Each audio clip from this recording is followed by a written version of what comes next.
Hello, BookTube. Who's up for a quick little mail haul?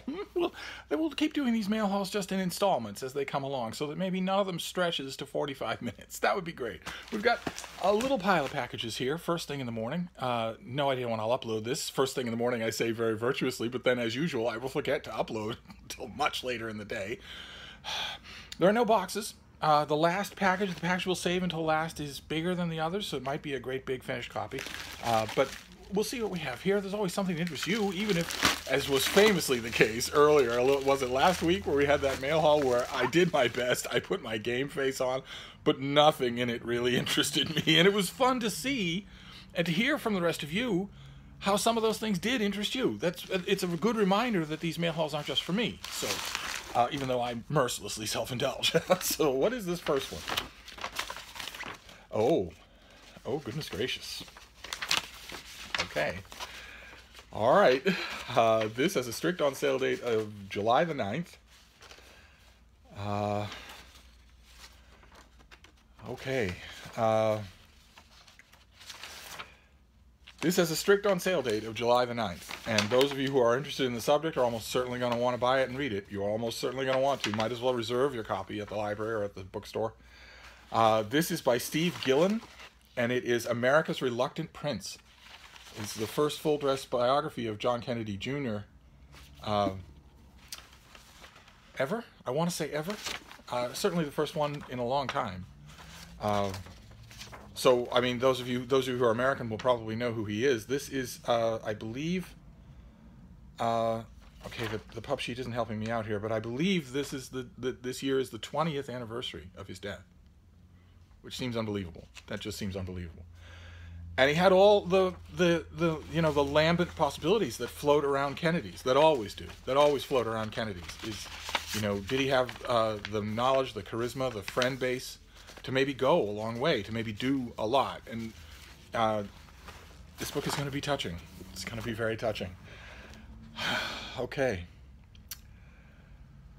All right, so early July, America's Reluctant Prince. So if you're interested, it seems like it's going to be a book to get on the subject. I will read it and I will review it, so you will know what I think. All right, so what is this next one? This one's fairly hefty. I've got no Bean on the windowsill today. She's over on the floor. She's on her teddy bear. Oh, good. Oh, fantastic. I requested this. This looks so good. This looks so good.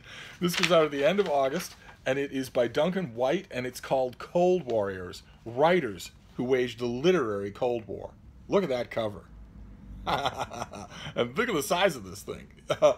In the Cold War, literature was a battleground and books were weapons. Publishing the right story at the right time could make you a hero. Writing the wrong story in the wrong place could get you shot. Novels and poems could win the hearts and minds of those caught between the competing creeds of capitalism and communism, and vast propaganda operations were initiated to ensure the right books got to the right readers and the wrong books were kept out of circulation. Lives depended on these things. It's a fascinating story. I've read it before in a couple of other books, but nothing quite this big. So seriously was literature taken that the clandestine intelligence services of America, Britain, and the Soviet Union all had agents dedicated to its exploitation as cultural warfare. Drawing on archival research, the latest declassified intelligence files, and a deep understanding of the lives and works of the writers of the period, Cold Warriors is the first definitive account of its kind. Harvard University Assistant Director of Studies in History and Literature Duncan White vividly chronicles how this ferocious intellectual struggle was waged on both sides of the Iron Curtain. That the stakes were high as the world stood on the brink of nuclear destruction is well known. What is less well understood is just how important writers were as players in this game. Doesn't that sound good? So we're going to have, the cover has 1984. It has Mary McCarthy's The Group. I'm really hoping for an intelligent, critical appraisal of Mary McCarthy is long overdue in the popular press. It'd be nice if this started that. There's Dr. Zhivago, of course. I love how these books are all dog-eared, too. The Quiet American by Graham Greene. Spy Who Came In From the Cold, and by extension, all the rest of John le Carré. And, of course, The Gulag Archipelago by Solzhenitsyn. I wonder if this goes through the story. Oh, look at that. Look at that opening. Typewriter keys. Isn't that awesome? Oh, this just gives off the right vibe. Okay, well, the chapters are unhelpfully just numbered. So I don't know if maybe the author goes through the books author by author and book by book, or maybe theme by theme, but I'm eager to find out. So eager that I doubt I'm going to wait until the end of August to read this thing. All right, fantastic. We are off to a very good start. Let's keep going here. Let's not get bogged down. Oh, okay. Wow, it's another World War II splinter history. Another one. Good Lord. How many has that been in 2019? It's at least 100. Okay, this is by Maurice Isserman, and it is called The Winter Army. The World War II Odyssey of the 10th Mountain Division, America's elite Alpine warriors. In this book tells the epic story of the U.S. Army's 10th Mountain Division, whose elite soldiers broke the last line of German defenses in the Italian mountains in 1945, spearheading the Allied advance to the Alps and final victory. Drawing on a wealth of unpublished material, including troves of diaries and letters written in the heat of battle, Isserman brings the voices of these special soldiers to life like never before, adding unique texture to this riveting tale. At the start of World War II, the U.S. Army had 2 cavalry divisions and no mountain troops. The German Wehrmacht, in contrast, had many well-trained and battle-hardened mountain divisions, some of whom by 1943 had blocked the Allied advances in the Italian campaign. To prepare for such high-altitude combat, the U.S. Army formed the first specialized Alpine fighting force in the nation's history, the 10th Mountain Division, all recruited and vetted by the National Ski Patrol, and drawn from the ranks of Ivy League students, park rangers, Olympic skiers, and European refugees. Oh, fantastic. All right, so who is Maurice Isserman when he's at home? He is the Publius Virgilius Rogers Professor of American History at Hamilton College. What a title. Good Lord.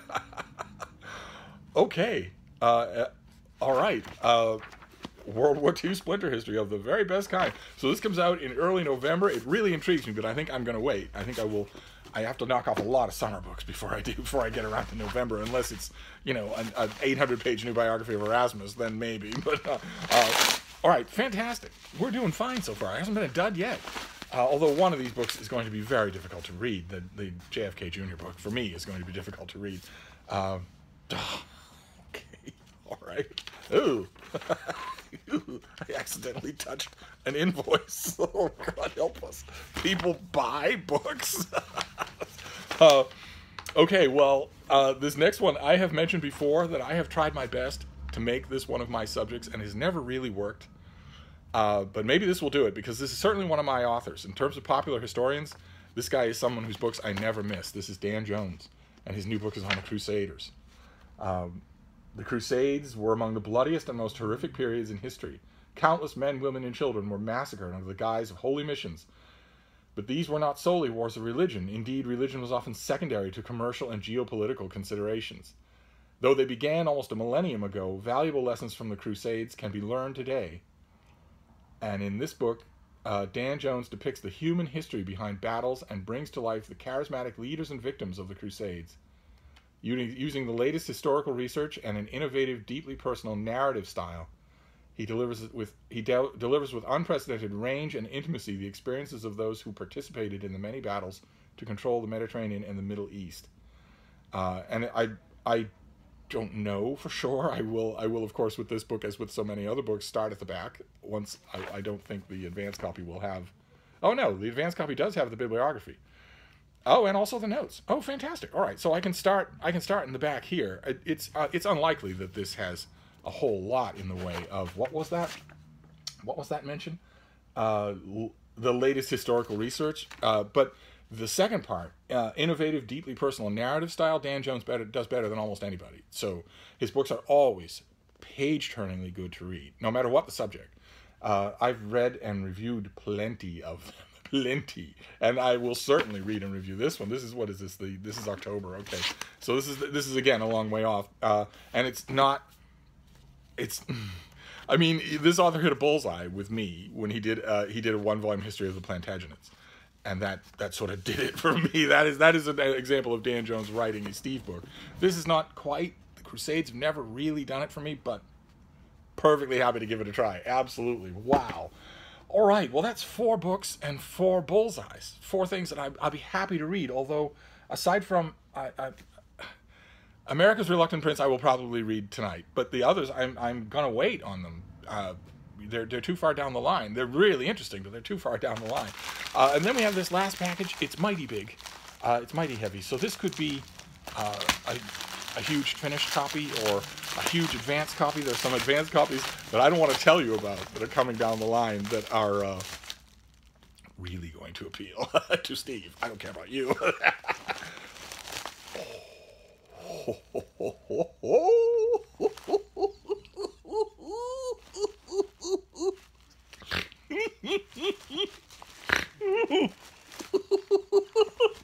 Somebody mentioned in the comments field just recently, guys, he's cackling again.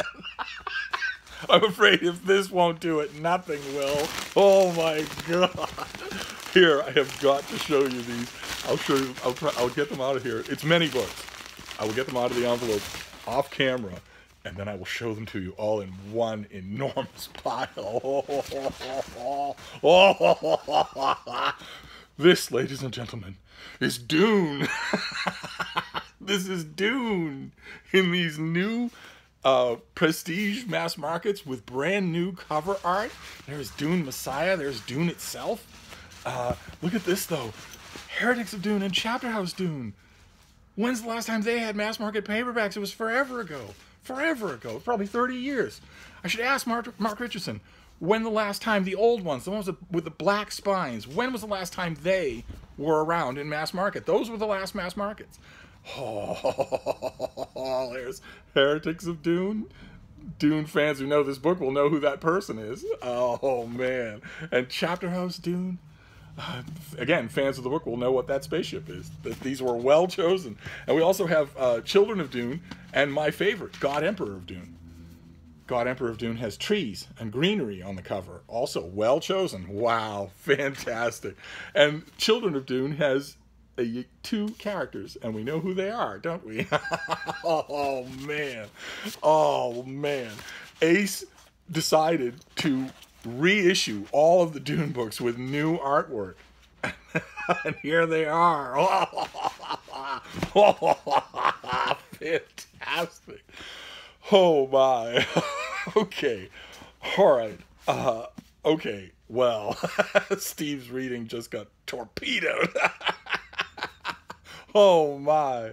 I am in the minority of Frank Herbert fans, I think, in that I actually love Heretics and Chapter House, and God Emperor of Dune is my favorite Dune book. And then everybody, the standard line on Dune is that Dune is great, Dune Messiah is terrible, Children of Dune is not very good, and the rest of them stink. And that is not true. That is not true at all. Oh, man, oh, man. All right, well, that was the way we ended our mail haul here, was all of Frank Herbert's Dune novels. Oh, my, look at the way they're going to look on the shelf. Fantastic.